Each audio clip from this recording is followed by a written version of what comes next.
অথবা তোমরা কি হাজির ছিলে যখন আল্লাহ তোমাদেরকে এর নির্দেশ দিয়েছিলেন? সুতরাং তার চেয়ে অধিক জালিম কে, যে না জেনে মানুষকে বিভ্রান্ত করার জন্য আল্লাহ ওপর মিথ্যা অপবাদ দেয়? নিশ্চয়ই আল্লাহ জালিম কওমকে হেদায়েত করেন না।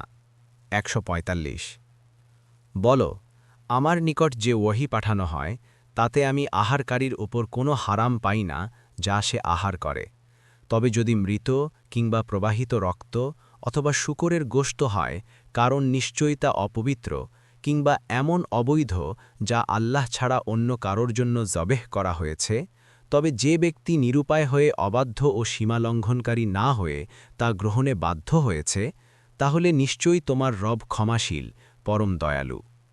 ১৪৬ আর ইয়াহুদীদের ওপর আমি নখ বিশিষ্ট সব জন্তু হারাম করেছিলাম, এবং গরু ও ছাগলের চর্বিও তাদের ওপরে হারাম করেছিলাম, তবে যা এগুলোর পিঠে ও ভুঁড়িতে থাকে, কিংবা যা কোনো হাড়ের সাথে লেগে থাকে তা ছাড়া।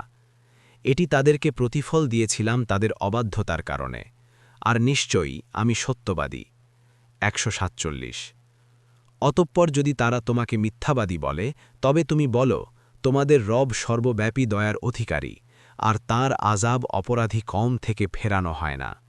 ১৪৮ অচিরেই মুশরিকরা বলবে, আল্লাহ যদি চাইতেন আমরা শিরক করতাম না, এবং আমাদের পিতৃপুরুষরাও না, এবং আমরা কোনো কিছু হারাম করতাম না। এভাবেই তাদের পূর্বপুরুষরা মিথ্যারোপ করেছে, যে পর্যন্ত না তারা আমার আযাব আস্বাদন করেছে।